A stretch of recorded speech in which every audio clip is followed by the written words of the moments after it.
à tous. Alors aujourd'hui, c'est l'interview et pour les élections communales, on a décidé de faire des face-à-face, notamment avec des représentants de listes qui ne sont pas présentes au débat du soir. Donc ce soir à 18h25, grand débat avec les têtes de liste qui sont présents au conseil communal et qui ont des listes complètes. Et aujourd'hui, ce sont les listes incomplètes, pas présentes au conseil communal. On a donc un candidat PTB, un candidat défi, et vous avez le même temps d'antenne tous les deux, et on va commencer par le candidat défi, Emmanuel de Méricourt de Grune. Bonjour. Bonjour. Et je vous pose une question, si vous êtes élu, quelle sera votre première proposition au conseil communal?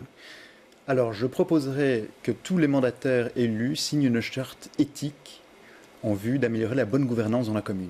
Ce sera ma première priorité. Et très concrètement, ça veut dire quoi, cette charte éthique? Très concrètement, il y aurait des dispositions relatives à la suppression de la rémunération des mandats accessoires et dérivés. Ce serait une des mesures. Et il y aurait aussi des mesures qui visent à prévenir les conflits d'intérêts. Donc par exemple, si un échevin ou un bourgmestre est avocat, il ne pourrait pas travailler dans une autorité administrative qui dépend directement ou indirectement de la commune. Alors vous, Loïc Fréture, quel est pour vous le premier texte à voter?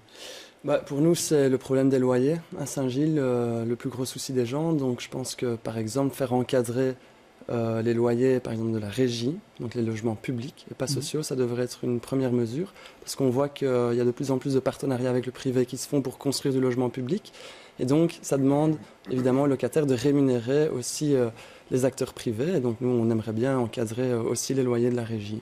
Ça veut dire un exemple concret, un loyer, une chambre, ce serait quoi alors dans des logements publics? Donc il y a une grille qui a été faite aussi par le gouvernement bruxellois. On suivrait cette grille-là? Je pense qu'on peut aller plus loin encore, parce que ça c'était la grille pour le logement privé, mais voilà, à Saint-Gilles on a des familles dans des logements à 800 € avec seulement une chambre, c'est pas tenable, quoi. Loïc Fréture, votre slogan au PTB pour Saint-Gilles, c'est secouez-les.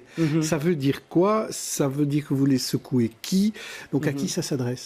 À la majorité en place, donc PSMR de Charles Piquet depuis 35 ans, on constate en fait qu'ils écoutent très très peu la population parfois, et qu'en plus de ça, ils vont un petit peu trop loin dans le cumul des mandats et des rémunérations. Donc quand on dit secouez-les, c'est un petit peu pour amener un vent neuf aussi au sein de ce conseil communal. Et un petit peu rappeler aux socialistes quelles sont les priorités des gens. Ça, c'est notre rôle. Mais secouer, c'est aussi physique, c'est violent, secouer, non? C'est pas dans l'esprit physique et violent. Non. Alors vous, de votre côté, Emmanuel de Méricourt de Grune, votre devise, c'est libre de choisir. Absolument. Ça veut dire quoi, ça, libre de choisir? Tout le monde est libre de choisir, quand même. Alors absolument, c'est aussi un slogan qui veut incarner le renouveau, l'alternative, libre de choisir pour le libéralisme social. C'est un slogan qu'on peut décliner dans ce sens-là aussi. Libre de choisir pour une gouvernance qui n'est pas opaque, qui est transparente. Libre pour une jeune fille de choisir de se balader le soir à Saint-Gilles sans être la cible de quolibets, de sifflets ou d'être ennuyée. Libre de pouvoir se promener librement à Saint-Gilles. Donc c'est un slogan qui veut vraiment incarner notre vision du libéralisme social et nos priorités pour Saint-Gilles. Dans votre vidéo de présentation sur le web, vous avez l'air plutôt admiratif du travail de la majorité, notamment en politique culturelle. Alors, quelle est la petite musique personnelle de défi par rapport à la majorité actuelle? Alors, il y a des éléments, on est dans une opposition constructive. Il y a des éléments que la majorité actuelle a fait correctement, il serait absurde de le nier.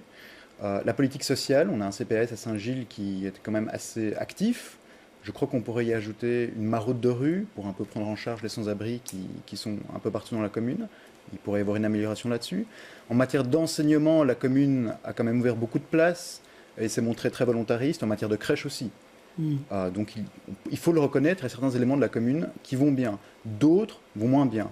En matière environnementale, en matière de sécurité, en matière de bonne gouvernance, en matière de propreté, pour ne citer que ceux-là. Et vous, Loïc Fréture, vous parlez souvent dans votre acte de les politiques de gestion. Ça veut dire que si vous arrivez au pouvoir ou au conseil, en tout cas, vous n'allez pas gérer, c'est ça que ça veut dire?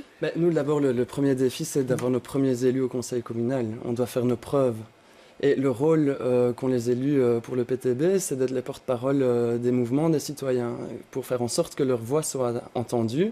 Donc quand la majorité fait ces grandes opérations de rénovation urbaine, il faut que les citoyens puissent participer pleinement et dans leur diversité aussi. Donc Voilà, c'est un petit peu ça.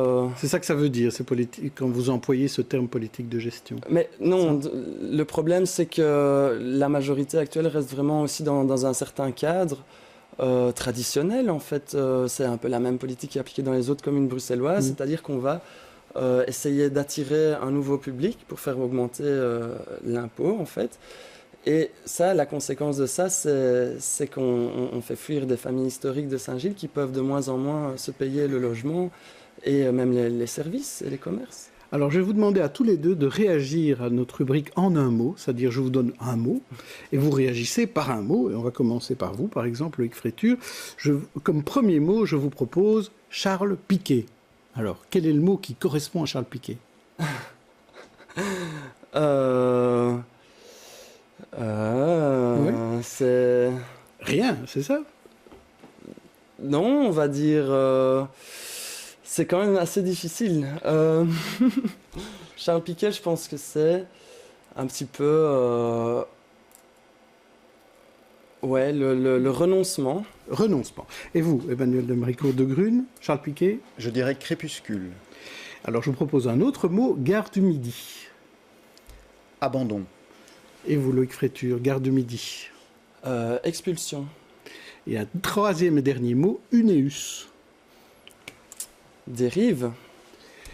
Et vous, Emmanuel de Méricourt de Grune, pour Unéus, qu'avez-vous à dire? Peut mieux faire. Qu'est-ce qui vous différencie de votre opposant du jour, Emmanuel de Méricourt de Grune? Qu'est-ce que vous auriez à dire à Loïc Fréture en face de vous?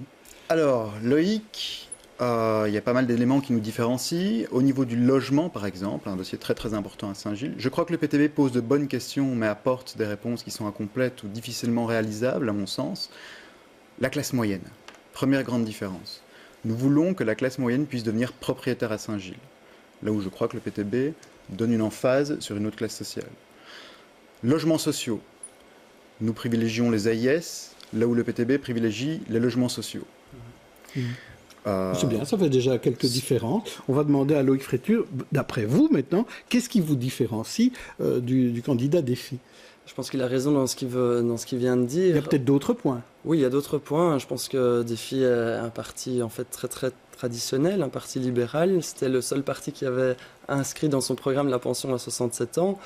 Donc c'est pas du tout du renouveau. Je pense que ça, nous, c'est ça qui nous différencie. Très bien. Alors maintenant, notre rubrique, c'est « Si j'étais bourgmestre ». Donc tous les deux, vous vous présentez comme tête de liste. Peut-être un jour, vous serez bourgmestre. Eh bien, je vous donne l'occasion aujourd'hui de l'être. Alors, on commence par vous, Loïc Fréture, en fait. Si j'étais bourgmestre, que mettriez-vous à la place de la prison qui va déménager dans les années à venir? Nous, on a une vision de la ville planifiée en quartier intégré. Donc, on aimerait bien que les logements aient à leur disposition des services accessibles, des garderies, des écoles et aussi des commerces. Et donc, s'il faut faire quelque chose à la place de la prison, c'est un nouveau quartier à part entière, intégré pour limiter la mobilité, mais mixte avec du logement social, parce que la tendance actuelle, comme on le voit avec les tours Athénor, et dans le projet de M. Piquet, c'est de faire des logements de luxe. Et donc nous, on demande 30% de logements sociaux dans tout nouveau projet immobilier. Alors, et vous, Emmanuel de Méricourt de Grune, qu'est-ce que vous mettriez à la place de cette prison de Saint-Gilles? Alors la première chose, le présupposé de ce réaménagement, ce serait d'abord la participation citoyenne. Nous ferions des ateliers participatifs efficaces qui ne sont pas téléguidés par la commune et qui seraient soumis à un code de la participation citoyenne. C'est aussi une mesure que nous défendons. Il s'agirait d'équipements mixtes. Je ne me reconnais pas du tout dans un projet qui viserait à faire uniquement des logements de luxe, ça n'a pas de sens. Culturellement, on pourrait y mettre un théâtre, des crèches, des logements moyens, et éventuellement des logements sociaux aussi, mais pas dans la même proportion que M. Fréture. Alors, on est à 26 jours avant le scrutin, donc la campagne électorale est dans sa dernière ligne droite. J'ai deux petites questions un peu plus vaches pour vous. On va commencer par vous, Emmanuel de Méricourt. La section défi de Saint-Gilles, c'est un peu comme le monstre du Loch Ness. On en parle beaucoup, mais on ne la voit pas. Elle a eu beaucoup de difficultés. La précédente tête de liste, Fatoumata Sidibé, a dû quitter la commune et maintenant à Bruxelles. Est-ce que vous pensez qu'un jour, le défi va exister à Saint-Gilles? Oui, je pense que c'est vraiment un projet qui peut exister à Saint-Gilles. Je suis arrivé récemment à Saint-Gilles, ce qui fait de moi un apprenant et aussi un citoyen. C'est important de le préciser. Vous allez rester à Saint-Gilles? Absolument. Nous sommes tous citoyens dans la section. Nous n'avons pas de mandat à défendre. Nous n'avons pas besoin d'un mandat pour vivre. Tous mes collègues travaillent. Et nous avons l'intention de porter un projet efficace à Saint-Gilles. Et en tant qu'apprenant aussi, en tant que citoyen apprenant, parce que nous n'avons pas d'idée préconçue sur Saint-Gilles. Et les élections, que ce soit avant ou après ou pendant, nous resterons apprenants et nous pourrons remettre en question. C'est aussi ça la valeur de défi, c'est la remise en question et l'évaluation des politiques publiques. Alors, la même question pour vous. Enfin, c'est pas la même. Concernant le PTB, on est en général au PTB contre ces grandes dynasties politiques familiales.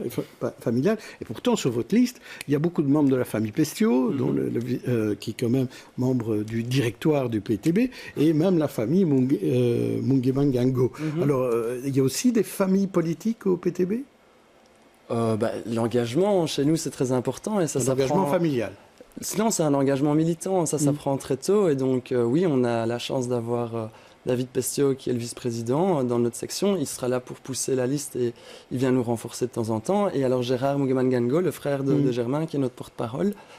Oui, voilà. Non, pas de souci là-dessus, normal. Très bien. Ouais. Alors, je vais vous demander à tous les deux, d'abord, votre espoir en siège. Qu'est-ce que vous espérez? 3. Et vous, côté défi? 2-3.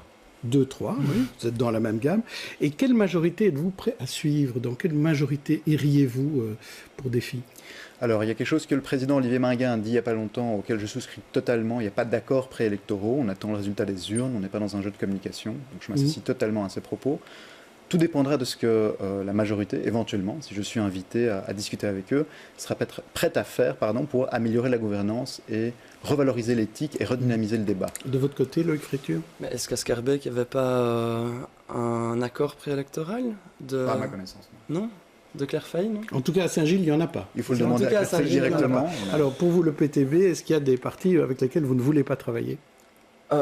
Les partis, on va dire, de droite. Oui, ça, c'est incompatible.